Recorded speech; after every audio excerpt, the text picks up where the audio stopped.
The fact that like getting 70 miles was something I was ashamed of is crazy. Last September, I ran Wasatch 100 and I DNF'd at mile 70. I hobbled into mile 70 and I was like, I'm not going to continue. And I know I could probably grit it out and slog another 30 miles. I could probably do it, but I don't want to. And I don't want to hurt myself. I don't want to push through just to push through and say I have another finish. And I really struggled because all of my loved ones were there and I kept apologizing to them. I was like, you're out here, you've been out here, you haven't slept, and I'm disappointing you. I'm letting you down. This is more about you than it is about me. And I feel like I learned so much from just making the right call for myself, but feeling like I was like ashamed to do it. And I didn't want to talk about it. I felt like a failure and like I wasn't good enough. We can always find something to pick apart or not be proud of. My hope is like when women are listening to this, like, oh my gosh, I relate. Like, I struggle with these things. And like, I shouldn't play small. I shouldn't be so mean to myself. I shouldn't like discredit and like brush myself off for trying new things.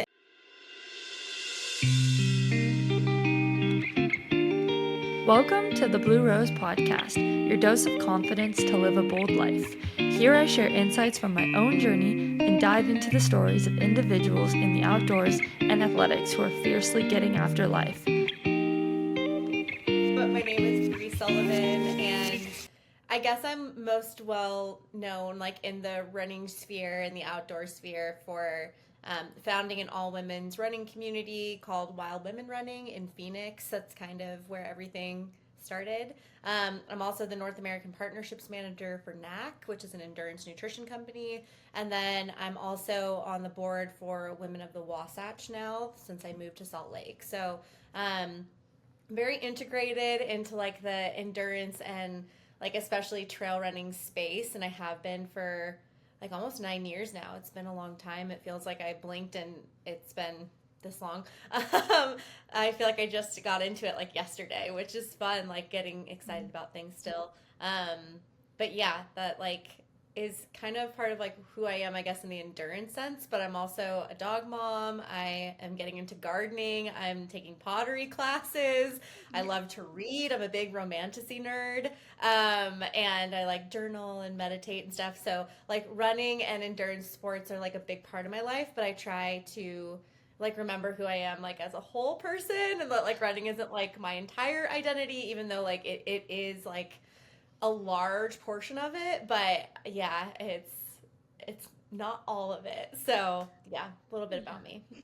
But sometimes it's hard, like, to not have it be your entire identity. Like, you said you're doing pottery. I'm also doing pottery, and I'm like Like, YouTubing like how to bake croissants. I'm just like how yes. like I'm like because running does, especially like training for ultras, it just takes up so much of your time that I come home and if I don't have a run to do, sometimes I'm like, what do I like? What do I do? What are my other hobbies? You How can almost I like feel guilty not doing the thing.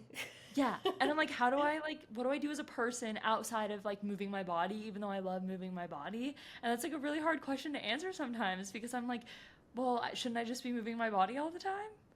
Yeah, that's so funny you said that because that's a big reason why I wanted to take pottery classes is because I was like, I know I'm really comfortable and confident in my physical activity body. I know I can go out and I'll try most sports and like feel pretty comfortable in that space. Like I'm very confident going and doing strength training or going to yoga or like, going to a spin class or whatever. But I don't want to just lean on physical exertion all the time because I feel like stress is stress. Even if it's good stress, it's still stress. Hmm. And like I want to remember that there are things that like tap into different sides of us, right? Like your creative side is just as valuable as your physical side, and like all of the energy we spend taking care of our bodies and like getting fit and like doing these endurance efforts and like chasing these goals, we also could put into like being still or doing something with our hands that's super nourishing. Like there's so much data that says that like getting your hands physically in the dirt or like doing something that's like cultivating is like really healing and nourishing for us. And I think that there's like, I don't know, that kind of goes hand in hand with running too. Like running is so healing and like super cathartic and very like for me, it's like a space that I go to like be very like healed and also to like get really with myself, like very introspective.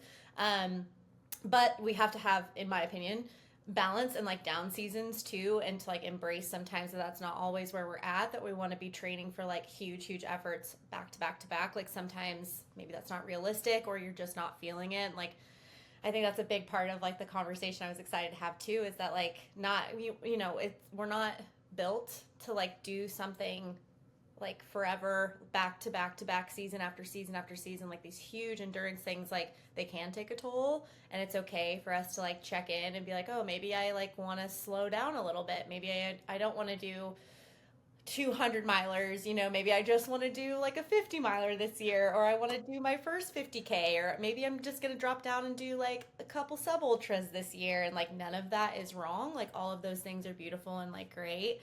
And sometimes when you take a step back and you're not doing like the long distance training, then you have space to like, I don't know, invest into other things that can be just as nourishing to bring you back to those things and get you just as excited to like revisit training in that way. I'm only saying this because like I'm going through a season right now of like not being super stoked about structured training, and this is the first time I think in like since I started ultra running. So like I started my first ultra, my first 50K was in 2018, and I've done ultras every single year since then.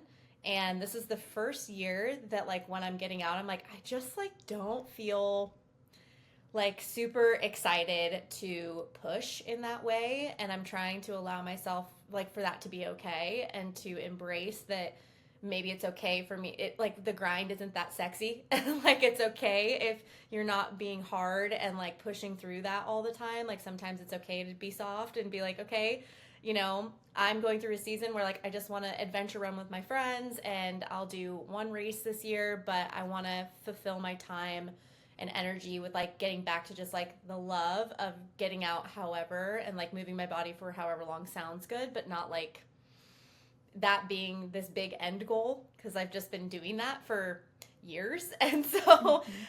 I'm at a point right now where I'm like, oh, this is new and weird to like feel just like I'm like, I don't know. I could take it or leave it, and I don't feel super jazzed. And in the past, every time I've like gotten into a race or been training for something, I've been like, I'm gonna follow this training plan down to the wire, and like I'm a workhorse. And this is the time that I'm like, I don't want to plan. I maybe I'll show up, maybe I won't show up. It's just been very different. But I like wanted to talk about that because I wonder if that's like a relatable thing, right? I feel like we all feel this pressure to just keep performing, and like we're in a performance culture. And so I think it can be easy to just like keep going on the grindstone, and then eventually you're like, wait a second, I'm super tired. Or you know, you get done with something, get done with training, you're like, oh, I'm like really burnt out now, I don't want to do this at all, and I don't want to get to that point. So I'd rather just like listen to the cues and then be able to like come back in a season, or maybe in like the fall I'll be like, oh, I'm so excited to do a fall race or something. But Mhm. yeah, I don't know, contemplating. No, but I feel like, I mean, I wonder, have you like done structured training since you started ultras? And like were you running before that, or were you just doing like what were you doing before that? Because I do think it is very relatable, because I go through that all the time, where like right now I am like I want a coach. Like I love having a coach, because I think that I had a coach last year, then I stopped for the winter, and then I'm like in the summer, I'm like, okay, like a coach would be nice. But also I am much more of like, let me kind of listen to my body and like what do I want to do today? And I do think it is hard depending on what your goals are, because I think sometimes it's so easy to like look at everyone else and then attach their goals to your own. And that's what I struggle with, is like these people doing like amazing things which are very inspiring, but then I have to take a step back and be like, well, is that my goal, or like am I just doing it because this person did it and like it looks cool? And like, Yeah. yes, I guess that can be a way that you would develop your goals, but it's also kind of hard to differentiate, I think. Yeah, I feel like there's so many different prongs off of what you just said that I want to Well, talk about. have So, at like, it. okay, for one, my background, I did not grow up running. I was not a runner. I actually hated running. I was a gymnast for 10 years as a child, and then I played soccer, I tried volleyball, I did a lot of different sports, and then I was born and raised in the Midwest, so it was not like trail running was not a thing. It was not super accessible. Like even hiking and stuff wasn't very common where I grew up. I'm from a really small town, and it's just not common. And so you had to drive like 2 hours to get to like a state park or something. It wasn't like now I live in Salt Lake. Before this, I was in Phoenix. You could throw a rock and hit a trailhead, and it's like we're so lucky and spoiled, and like it's amazing. But like that was not accessible when I was growing up.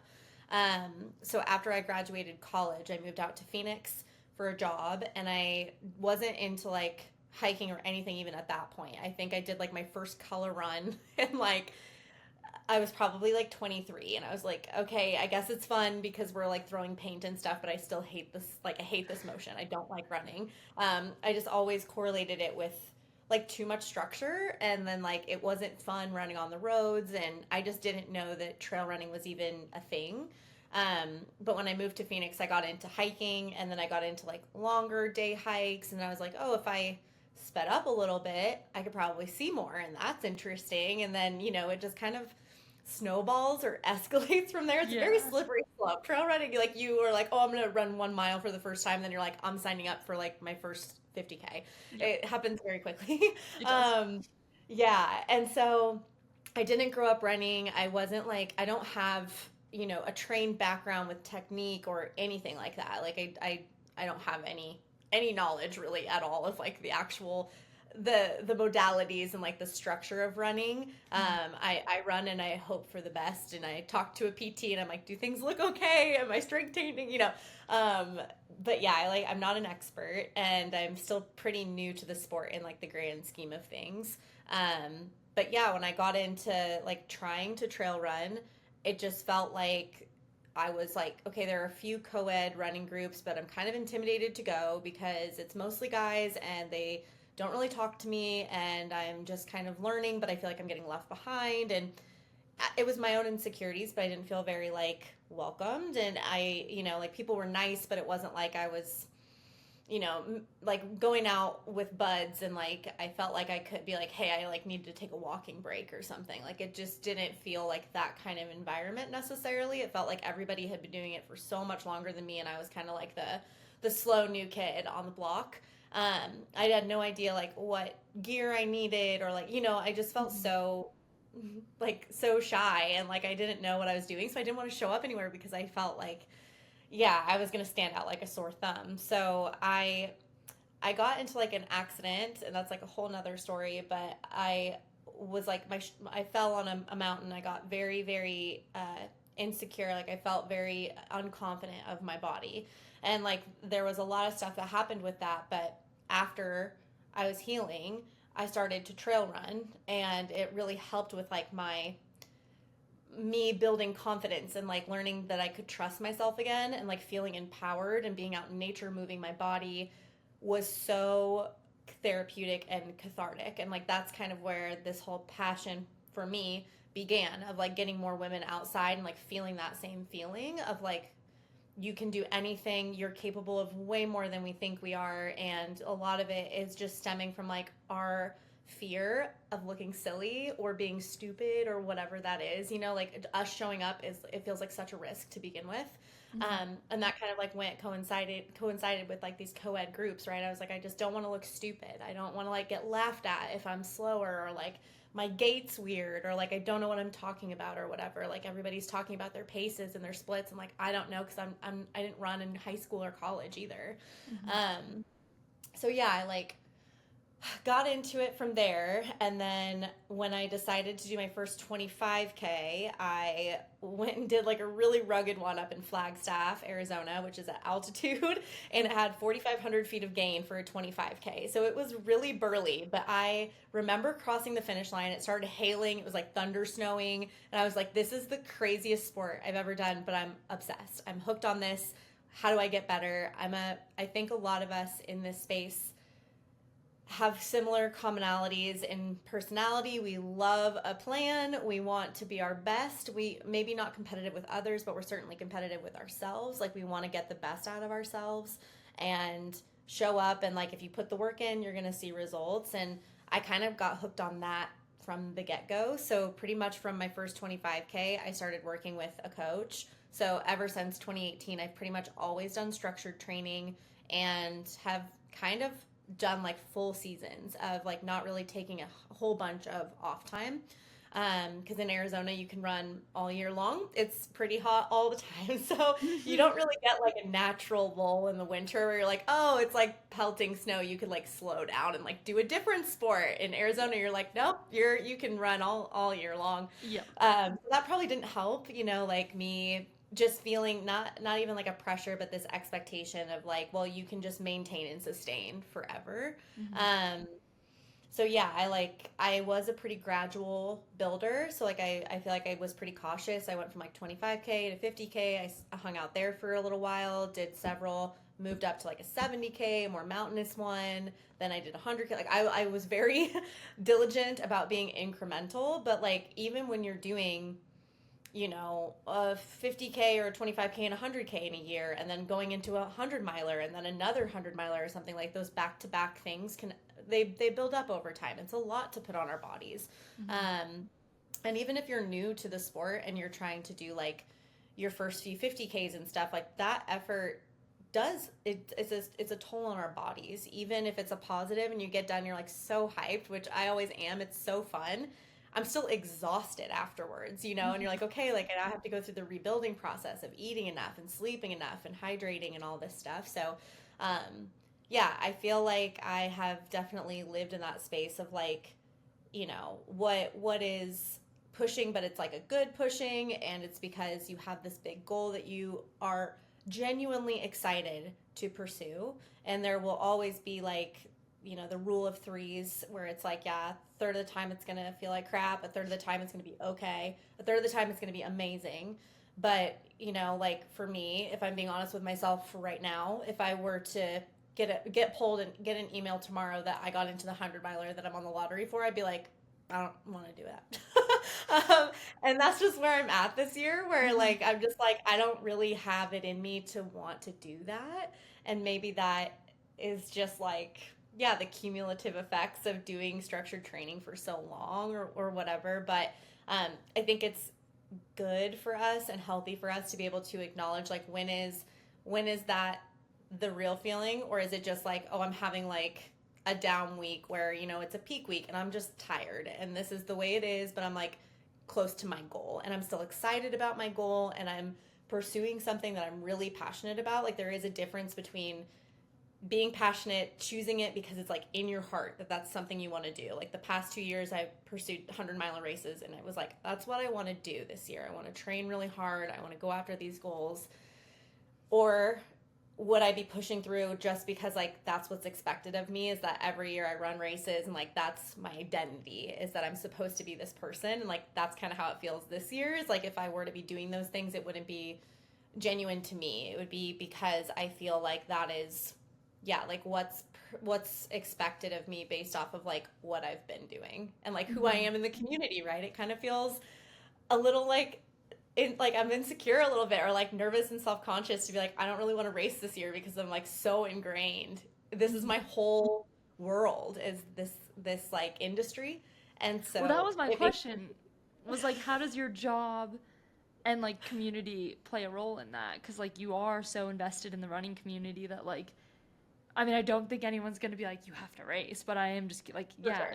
I mean, I imagine that doesn't make it super easy to be like, no, I'm not gonna do that this year.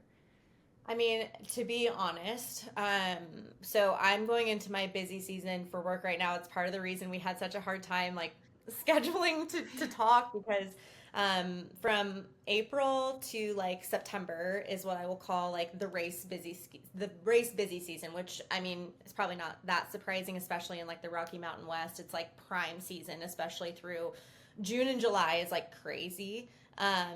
So like to put in perspective, last week I traveled for 5 days for a race. I leave tomorrow for 5 days for a race. I come back and 2 days later I turn around and go down to Arizona for 10 days for Cocodona.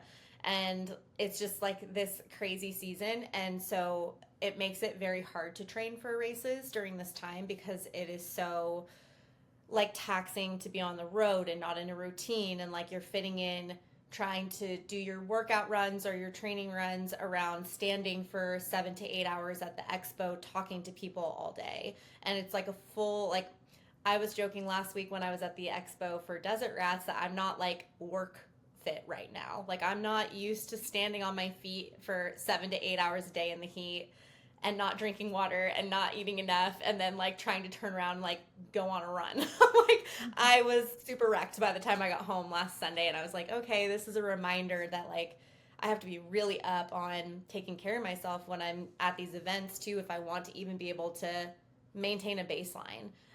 So I definitely don't feel like my coworkers or people at the races when I get, when we have people come in and talk to me at the expo, people will definitely ask like, oh, what are you racing this year? It's like the easiest question for people to ask because that's like it's how we connect, right? Like, we're all like, oh, we're all runners. Like, we'll have something to say. But it's definitely hard because I've heard this with like the running community too, where they're like, I want to be asked something else instead of like, what are you racing this season? Because not every person is racing, or like, I'm coming back from injury, or like it can make someone feel kind of insecure if they're like, I don't really race, or like there has to be something else we can talk about. And I'm kind of feeling that where I'm like, oh no, I'm not doing anything. And like, you have to like work on, if you're not racing, that's not tied to like your worth in the space, and like you can bring so much to the space without like always doing a race. And I've always historically been very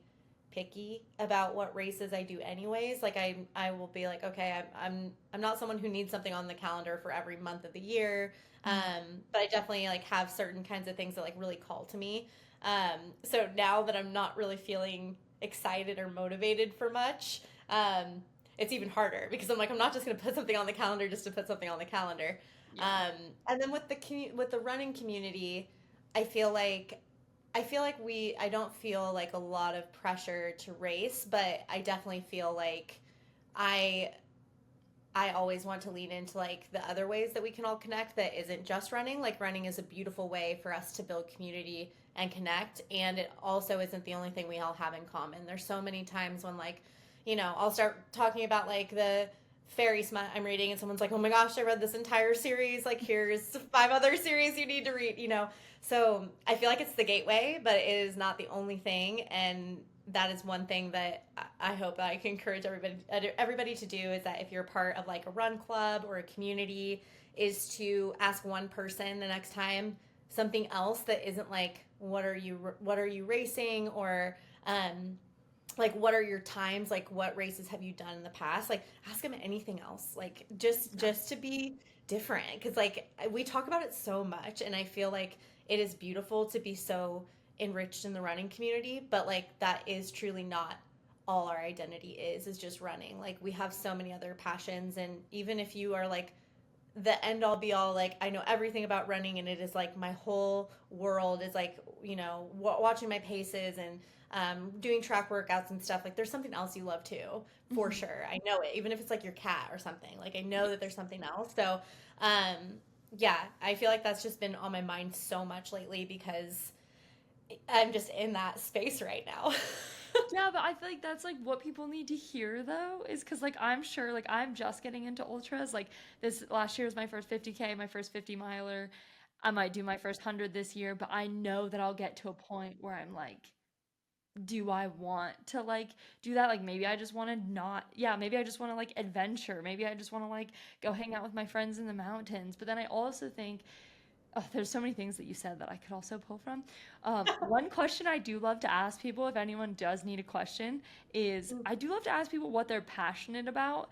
And like that gives them like so many avenues to not say running. Like they could say like something else. Yes. And like what lights you up right now is also a really good question, because like right, you love running, but maybe it doesn't light you up right now. So like what is Yeah, lighting you up right now? That's like a really good question. I But love that a lot. yeah, feel free to take Really that. good question. But Yeah. another thing is like taking what you said about taking your community outside of running.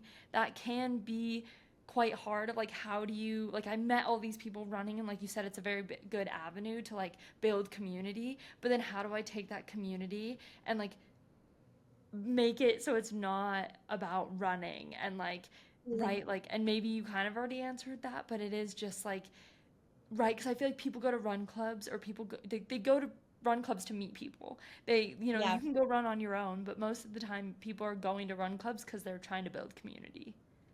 Yeah, and I think, I mean, when we all first go to a run club for the first time, it's like this act of bravery and like Hmm. courage because like I think so many of us it's like the fear of the unknown, right? So like when I started when Wild Women came to be, it was an accident and it literally formed because I was celebrating with one of my closest friends. It was her birthday. I got vegan donuts from Whole Foods. We got coffee. We were like, ooh, we should start making this like an every Thursday morning routine to get out. She wanted to get into trail running. She said like, I've been seeing you starting and it's really inspiring me. I want somebody to like show me the ropes because like I was just trying to learn out of nowhere because there wasn't really like there weren't many resources that were geared towards like girls getting into running in Phoenix at the time. There was a Trail Sisters chapter, but it wasn't super active at the time. And I was intimidated by all the co-ed spaces. So I was like, okay, what do I do? And that was like for her to ask to do that every week felt like an act of courage, right? Like we were friends, so it felt different because she could just say, hey, I want to do this every week. It's like our standing hangout where we get to like chat and yap and like catch up on all the hot gossip and everything, you know? But then after that, we had like girls run by us on the trail and they'd be like, oh, what are you doing? Can I come? And it became this like thing that by like a month after we started running together, we had like 10 girls starting to come. And I just remember like everyone saying, I'm so glad I got out of my own way and I came to that first one because I talked myself out of it. Or like a year down the road, I'd be like, oh, like I'm lurking in the Facebook group because I'm too intimidated to show up because everybody's going to drop me, or like whatever questions or things we come up with, right? To Hmm. make it seem like we're not capable.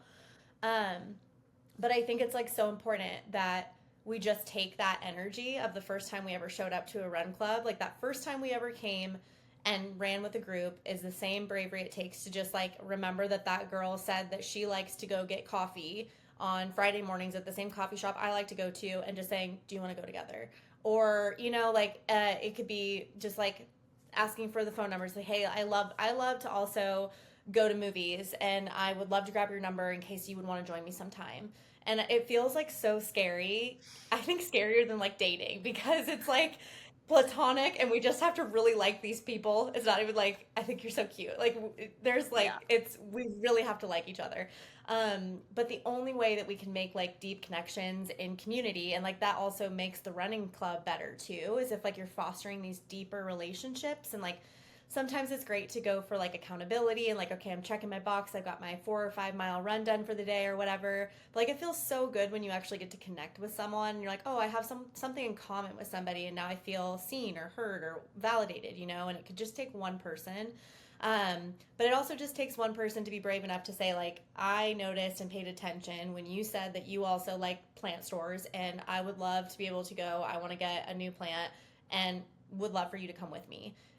So it really is just like bravery, and I think it's easier behind a screen. So if that makes it easier to like connect and like, the Discord or the WhatsApp chat or whatever community database that you have, even making a channel, if there's something you really like being able to say like, oh, I want to make like a book club channel in the Discord or like on Facebook or whatever. I want to start facilitating a book club for my run group or whatever.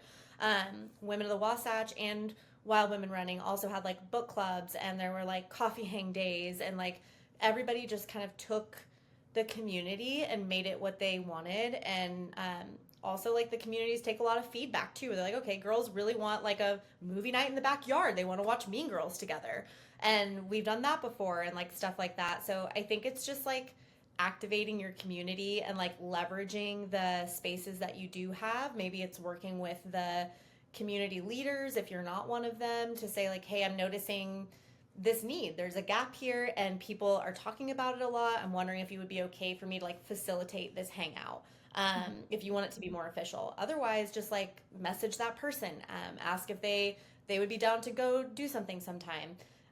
It's really intimidating, it's scary to do that, but it's interesting too, like how that's like a ball, like a snowball effect, where like Mhm. once you start doing it, then like more people we'll start doing that. And then like you'll have like a whole group that wants to go and like knit together or whatever, like it's really cool. Yeah. Okay, well that brings me to how are you fostering like your own sense of like, right, you're saying you're not super into running, but your Yeah. job is running, you're traveling for running all the time.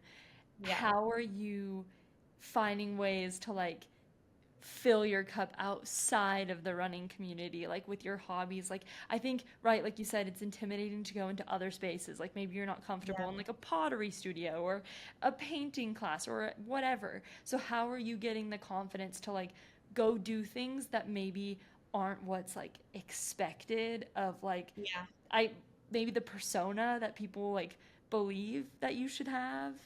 Yeah, I think that's something I'm kind of grappling with right now too, because like my mom and my sister are very creative. They're very Mm. artistic. They're super talented. They paint, they draw, they can like make things. They're so crafty and they're so good at it. And I did not get that gene. I'm not that person. I could not draw a stick figure. I was really good with words. I was really good with photography, and then I was great at sports and stuff. Um, so me stepping out to be like, I'm gonna start taking pottery classes was like so scary. But I like really wanted to lean into to a different kind of discomfort. I almost feel like too, like in ultra running, when we're all like running these races, like we're all doing this and accepting that it's like very uncomfortable. There's gonna be a point at some time where like our brain goes somewhere that's kind of dark, or our body gives out and like you have to keep pushing. Like we're very used to putting ourselves into like uncomfortable spaces, but it's a very specific kind. And so I think like being a beginner again and trying to like break out and be like, okay, I think I want this to be part of my identity. And I'm also 33, so I'm a little older, and it feels like the older we get, the harder it is to like allow ourselves to be bad at things. And so I feel like the first time I walked into the pottery studio, I was like, I'm just like such a fraud. Like I shouldn't be here. I'm so bad at this. This isn't who I am, right? Like I could just go back to my cozy little identity and do the things I know that I'm really good at. But I like kind of tapped into like that resiliency I think that we have as runners, that like we know how to navigate and feel okay in uncomfortable spaces. And like we've all been a beginner at running at one point or another and known how it's felt to like get so frustrated, get super down on ourselves when we're like not hitting the PRs we want to hit, or like we think we should be faster but we're not yet. And like just kind of like remembering what it was like to be a beginner for running, because like for me it wasn't that long ago. And then I can be like, okay, like I know how it feels to be in this space, and like I can do that again to like learn a new thing, learn a new craft. And like maybe I'm not going to be great at it, maybe I'm not even going to want to continue it after this 5 week period, but at least I'm putting myself out there to try something new, because that is the only way we grow in life, right? The only way we grow in life is if we're putting ourselves into new areas and new spaces and like new territory that demands us to like see different and like new sides of ourselves. And so whether that's pottery, or it's you doing a new distance of a race, or going from road to trail, or you're trying to PR, or you're just trying to like say hi to a new person for the first time, like all of those things take the same energy, the same kind of energy. Yeah. And like I think I'm trying to lean into that more, and also just like trying to, I mean, I feel like it takes the same amount of bravery to like say to my friends like, hey, I'm not feeling this right now, but like can you get me out, can you kind of drag me and be my motivation? And like, being honest about how we're feeling is also courageous, because I think it's hard to talk about like when all of the people in your community, like we're in a very niche space, right? Like ultra running and trail running is not like a big booming thing in comparison to like so many other spaces. Like we're a pretty niche community. And I think it can be easy for us to get kind of sucked into like, well, everybody's doing this and everybody's doing it better than me, and everybody's like doing more than me, and they're happy that they're doing more, and like no one's gonna get how I'm feeling or like relate to me. I think we can tell ourselves so many different things. And I feel like that's also been so nice, is like when I'm saying like, oh man, I'm just like struggling with motivation, I don't feel like super accountable, I have a race in June and I'm just like, oh man, like, how am I gonna get to this race? And so I have friends who've just been like, okay, we're gonna get out together, like just being that guiding North Star light right now for me whenever I can't really do it for myself. And like, I know I've been that for my friends too. And I think that that is a big reason why community is so important, because like they can rally behind you and support you and like be that space to make sure that you can show up, even if you're, you know, 20% battery and you're like lukewarm energy. Like they can still accept you in that and be like, okay, we're just here, we're not going to talk, we're just going to get it done, whatever you need. I've had that through so many training sessions and like so many, like when you're hitting peak week and you're like, just don't talk to me, just get me through 20 miles, you know. So I think that's important too. Chances are, if you're listening to this podcast, you're someone who loves the great outdoors and pushing your limits. I want to introduce you to Flow Zone Performance Coaching, the ultimate online training platform for outdoorsy people who like to do hard things. Flow Zone Performance Coaching is designed for those who crave adventure, whether it's climbing, trail running, mountain biking, skiing, or just exploring the wild. Coach Jess specializes in preparing you for the challenges of the mountains with a unique program called FZ Mountain Fit. FZ Mountain Fit is a subscription-style program designed to help you build strength, endurance, and resilience for your outdoor adventures. If you're ready to elevate your outdoor performance and join a community of like-minded adventurers, check out Flow Zone Performance Coaching today. Head over to www.fzperformance.com or at FZ Mountain Fit on Instagram to start your journey with Flow Zone Performance Coaching. Trust me, you won't regret it. And then what about the fact that, like, you know, doing all of this, you're not a professional runner, right? Like, talk to me about that a little bit, because, right, there are people that we see out there that, like, this is their job, right? You know, like the Courtney Walters of the world, you know, this is her job, and that's amazing. But then also to do this as just like a person with a full-time job and like a life outside of it. And I'm not saying they don't have lives outside of it, but it's like the flexibility to be able to kind of like play with your schedule a bit more. For sure. I think that's such a big thing that I talk to like a lot of people in my community about all the time, is like, you know, being able to realize and recognize that like there's so much on our plates. Like you're juggling a 9 to 5, or maybe it's 2 jobs, or maybe you're a mom and you're juggling like kiddos and a husband and a family and a job, and you're training for a 50K, or you're trying to work your way up but you feel discouraged because you should be doing all of these things and it's just not coming together the way that you thought that it would, or like you're missing the runs on your training plan or something like that. And I think that like giving ourselves grace is like the best gift we can give ourselves sometimes, because we are not professional athletes, and like at the end of the day, this is a hobby and a passion project, and like we do this because whatever your reason is, if you love being outside, if you love pushing yourself, if you love, you know, hitting a really fast PR, if you love just being out for a super long time and like seeing really beautiful things in nature, eating aid station food, like whatever your reason is, like there is a reason why we do this and like why we push ourselves for free. You know, like we're paying a lot of money to do these things most of the time. Like if we look at like training and nutrition for training, the entries, the travel, the Airbnb, the time off work, like all of that stuff, like we're spending so much money to go do these things as a hobby. Like certainly we should be aware that like we better want it, you know, and like things get hard, you might feel unmotivated every now and then and stuff, but at the end of the day, like deep down you should be like, okay, I know my why and like why I'm pushing towards these things, and like it's exciting me. And maybe your why is that you love being in community, you love when people pace you and crew you, and like oh, that is like what gets you going. That's a big part for me. When I do really long distance stuff, I'm like, the only thing I care about is getting to the next crew station to like see people that love me. And like, that is why I keep going, is because they believe in me. And like, I drug them out here and they're like spending so much time, and like, I'm going to do anything I can to finish. But I think like that's so important because yeah, like this is my full-time job, is being out there to like help athletes, professional athletes that get paid to do this most of the time. And then like, you know, like being able to, you know, juggle that with also like volunteer positions that are like, I'm on the side doing that stuff. And then trying to do this as like my own training and everything. And sometimes it doesn't you can't do it perfectly. Realistically, none of us are going to be like perfect trained athletes. And like that's just the way it is. Stuff is messy. We're going to miss things. Your body's going to be tired, or like you're about to start your period, or you're on your period, or like you have a weird ache in your Achilles that you need to listen to because you're not like a pro and you're not going to have like some high-end PT that's going to be able to like help you.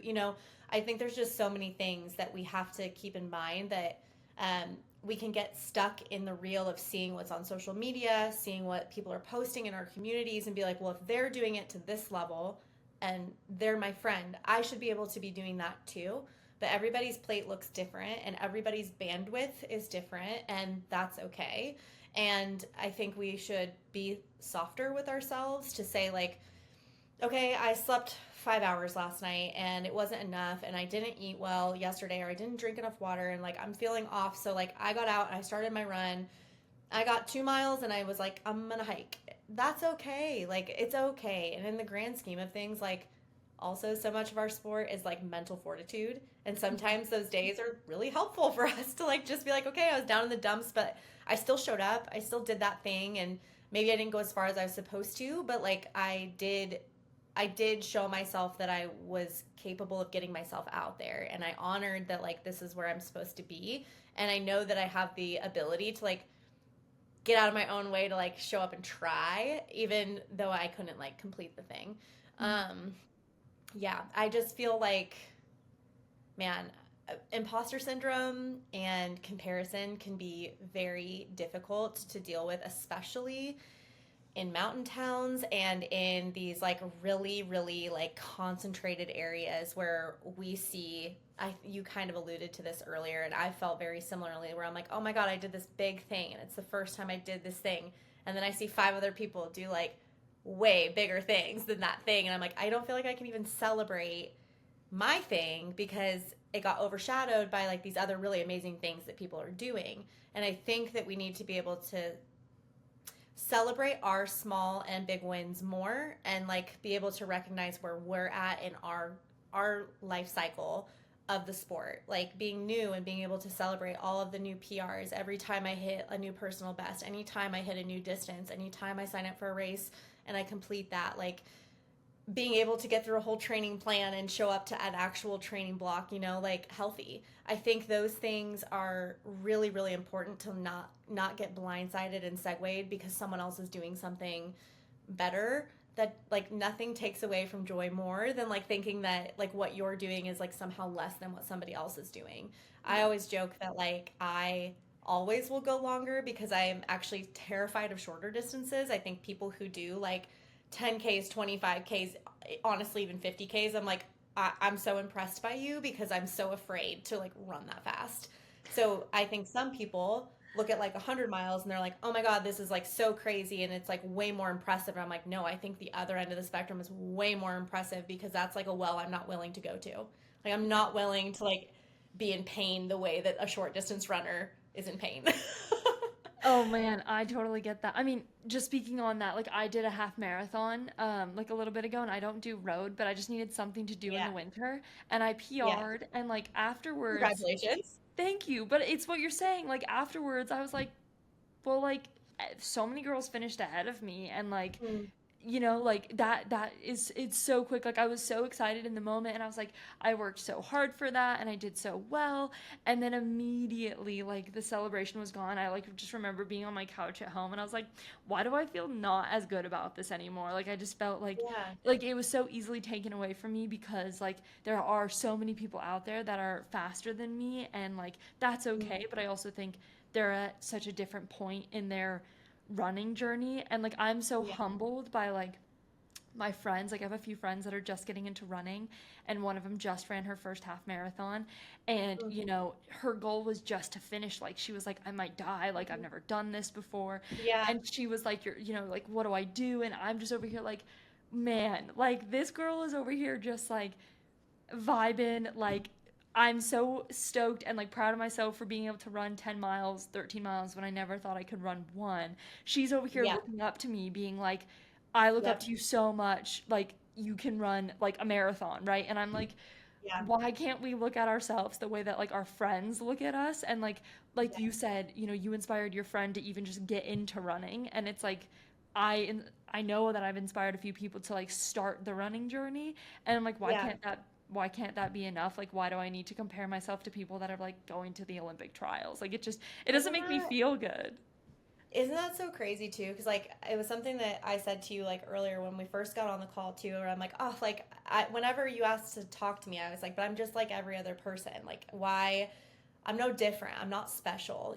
Like anybody could do the distances or whatever. And I think that we're always the quickest to like cut ourselves down and like diminish our own value and like make ourselves feel like it's easier to stay small, right? And not celebrate ourselves or be like proud because like we're kind of told that we're not supposed to be proud of ourselves for so many reasons. Like growing up, we're supposed to be small and like do what we're supposed to do. And when we celebrate our goals and we uplift ourselves, like that is an uncomfortable space for so many of us, I think. To be able to stand in like our accomplishments and be like, no, I'm like, look at me, I'm proud of myself. Like, look at what I've done, or like, look at the things that I'm able to do, or like somebody does want to talk to me, that makes me feel good. Like we're like not supposed to say when like we feel good about ourselves or like proud, and instead it's easier for us to like yeah, like notice the things that we want or like what we crave and then put ourselves down or like be able to say like okay, like I did this thing but it like that's not as good. Like this is better. Everything there's always a step. There's always something that's going to be better and like we have to be able to like celebrate where we are. And like even I have friends that just started running and they're just so gifted, like they're just talented right off the jump, and I'm just like, oh my god, I've put in years to like get to the point that I'm at, and you just started and you're like so much better than me. And like that can also be its own thing. Hmm. But I think it's also what's so beautiful is like then I tried to shift my perspective with those friends that are like pretty gifted and like stronger than me. I'll be like, okay, I want to run with you because like you're going to make me better. You're going to make me a stronger runner. You're going to make me better at this sport, and I value that you're better than me. You're stronger, like a faster runner than me, and that's only going to elevate me being around you. Hmm. And I think that that's something that we can always take from like being in community and stuff, right? Is that we are surrounded by women who can like help us be the best versions of ourselves and also help us break glass ceilings. Like whenever I first started running and I was doing the trail running group and everything, I was like, I'll never be someone who runs like 50 miles or 100 miles. Like that's so excessive. That's so crazy. I'll never do it. And then it's crazy because you have a friend who does it. And I'm like, well, I look up to this person. I saw her train through the whole training cycle. I watched her diligently put in this work, and we are friends. So if she's capable of doing that, I'm capable of doing that because I see myself like she's my role model, but she's also my peer. And Hmm. so I think that that is also so valuable, right? Like when you have friends that are like, because of you, like because of Becca, I see her and like we run together and she's my friend. And like if she can do that, I can do that too because Hmm. we are close and I see myself in her. And that's like such a beautiful thing to be able to provide to people, even strangers, like doing the podcast and stuff. Like you have a network, like a community that might just like see you and be like, because I listen to her podcast, because I see her, because I see what she posts, because she's doing this community in Salt Lake City, I feel like I'm capable of doing these things because she's accessible to me and I feel like I know her and I like believe that I can do what she's doing. Hmm. And I think that's so cool. And maybe we can diminish some of this, like what we do to like take that joy away from ourselves, like negate the belief that we are worthy of like celebrating and being proud of ourselves because we need more of that energy so that other people can see that and feel like they want that, right? Like the Hmm. reason that people, especially women, get drawn to this sport is because they see other women doing those things and they feel inspired and they want to like do that too. They want to feel that way. They want to feel empowered. They want to feel strong. They want to feel invincible. They want to see what they're made of. And that only comes from like sharing joy and sharing that we're capable of doing these things, Hmm. not from us being small and like saying that what we're doing isn't good enough. Like nothing ever comes positively from us thinking that what we're doing is not like valuable enough to be out in the world. I have to tell myself that a lot.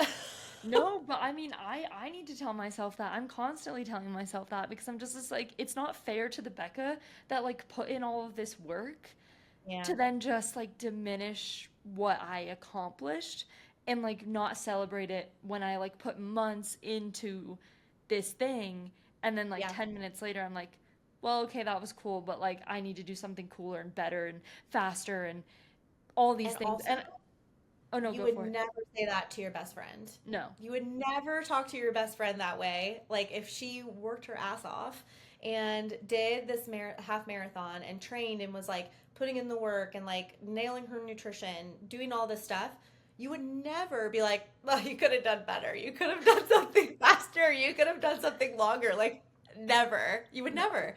So, like, why do we do that to ourselves? Because we would never speak to someone we love like that. Yeah, I don't know. It's just easier to be mean to yourself. It is. And It yeah, is. and I We're hate our to say own that. worst critics. No, I think that's the truth, though. And, like, my hope is like when women are listening to this and like girls are listening to this, they're like, oh my gosh, I relate. Like I do this or like I struggle with these things and like I shouldn't play small. I shouldn't be so mean to myself. I shouldn't like discredit and like brush myself off for trying new things and doing new things or, completing goals. And honestly, so last September, I ran Wasatch 100 and I DNF'd at mile 70. I walked it in. Walking is even a loose term to what I was doing. I crippled, like I hobbled into mile 70 and I was like, I'm not going to continue. And I know I could probably grit it out and slog another 30 miles. I could probably do it, but I don't want to. And I don't want to hurt myself. I don't want to push through just to push through and say I have another finish. I don't want to mentally like strap myself that way. And I really struggled because all of my loved ones were there and I kept apologizing to them. I was like, you're out here, you've been out here, you haven't slept, and I'm disappointing you. I'm letting you down. This is more about you than it is about me. And I feel like I learned so much from just like making the right call for myself, but feeling like I was like ashamed to do it. And I like was afraid to share that I had DNF'd. I didn't want to talk about it. I didn't want to put it out there because I felt like a failure and like I wasn't good enough. Like the fact that like getting 70 miles was something I was ashamed of is crazy. Yeah. Do you know what I'm saying though? Yeah. But we do that to ourselves. And we get in this cycle of like nothing we do if, like we can always find something to pick apart or not be proud of. And I think that if we were able to just be like, wow, you were going through a lot and you showed up at that start line anyway, like that was amazing. Or celebrating, I don't know, just like the training more and, all of these things or being able to make a call just because it's better for your health longevity wise. We would all be in such a better space if we were just able to like look at ourselves and be like, wow, I'm like, go you, go me, go us for like trying these things and showing up for something and being brave and putting ourselves out there because it's not an easy thing to do. Even to show up at a start line is not easy to do. Yeah. Well, and I think that's like the thing to remember too is like maybe in our world, right? There are a lot of people that are like, yeah, I'll do a 100 miler.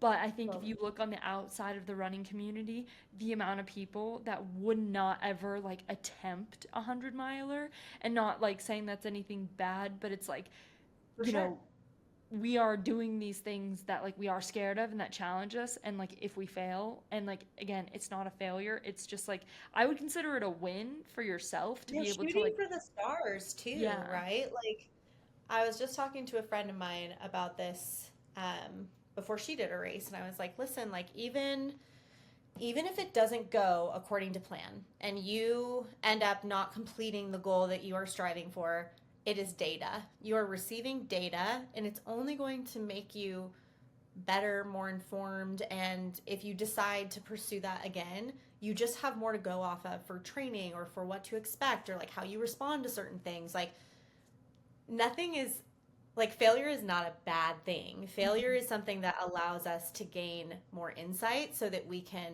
strive and strive again and then reach our goals. And the thing is that like the goals always move. So like even Yeah. when you hit one thing, you're going to choose a new goal. So like, and you're going to fail again. And like I feel like failing forward is like the real quote, right? We're just always failing forward if you allow yourself to take risk, and we should always be allowing ourselves to take risk and be brave to try new things, because if we stay comfortable and we never try new things or we never go for that new distance or we never branch out to the thing that we're interested in, then we're just playing it small. And that's the same with like how we speak to ourselves and stuff too. Like if we always are playing small, then like we're doing ourselves a disservice because we're never going to know what we're truly capable of or like what we're meant to be and how I don't know, how we're supposed to like get to know ourselves deeply internally. I think so much of that comes from like just putting yourself out there and being like, okay, this terrifies me, but I'm just gonna try.